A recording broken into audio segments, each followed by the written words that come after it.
Halo teman-teman, pada video kali ini saya akan menjelaskan mengenai prinsip dan cara kerja remote server. Nah, apa itu remote server? Remote server merupakan teknologi yang digunakan untuk mengakses suatu sistem atau server menggunakan media jaringan. Nah, pada contoh ilustrasi kali ini misalnya menggunakan jaringan internet. Selanjutnya secara umum, teknologi remote server itu yang sering digunakan adalah Telnet dan SSH. Nah, mari kita bahas terlebih dahulu apa itu Telnet. Telnet atau Telecommunication Network merupakan protokol client server yang memungkinkan kita untuk mengakses komputer dari jarak jauh. Cuma kekurangannya penggunaan autentikasi NTLM-nya tidak menggunakan enkripsi, jadi pertukaran datanya hanya menggunakan plain text saja.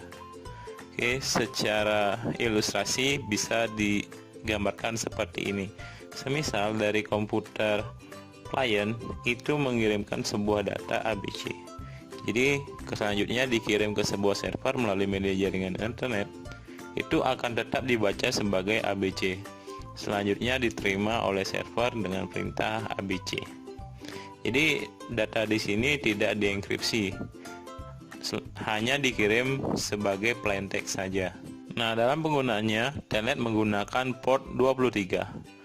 Selanjutnya, mari kita bahas mengenai SSH atau Secure Shell. SSH atau Secure Shell merupakan protokol client server yang memungkinkan kita juga untuk mengakses komputer dari jarak jauh. Cuma di sini menggunakan teknik kriptografi untuk memastikan semua komunikasi antara klien dan server itu terenkripsi. Nah, ilustrasinya seperti ini. Nah, teknik enkripsi ini ada 3, yaitu enkripsi simetris, enkripsi asimetris, dan hashing. Nah, masing-masing enkripsi ini menggunakan key antara klien dan SSH server. Oke, jika diilustrasikan, teknik enkripsi itu ketika data dikirimkan melalui media internet, data akan dienkripsi. Selanjutnya pada saat diterima di server, data akan didekripsi kembali sehingga data yang dikirimkan oleh klien dapat diterima utuh oleh server. Nah, dalam penggunaannya, seorang admin server atau admin jaringan itu menggunakan terminal SSH untuk Linux dan macOS, sedangkan untuk Windows itu teman-teman bisa menggunakan aplikasi putih. Nah, dalam penggunaannya SSH menggunakan port 22.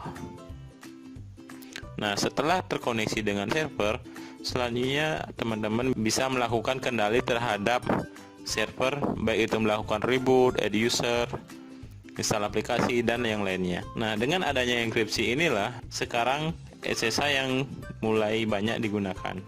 Sedangkan untuk Telnet itu perlahan-lahan sudah mulai ditinggalkan. Nah, selanjutnya berikut ini merupakan cara kerja dari SSH server. Yang pertama itu SSH client mengawali koneksi dengan memanggil SSH server menggunakan aplikasi SSH client.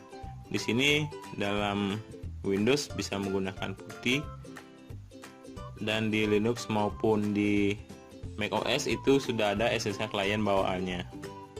Nah, kemudian server mengirimkan public key ke SSH client. Selanjutnya SSH client merespon dengan memberikan pasangan kunci yang diberikan oleh SSH server. Selanjutnya keduanya melakukan negosiasi untuk verifikasi koneksi dan memulai membuka koneksi yang aman. Sehingga setelah selesai, SSH client dapat masuk ke dalam sistem server dengan pertukaran data yang terus dienkripsi. Oke, mungkin sekian penjelasan singkat dari prinsip dan cara kerja SSH server.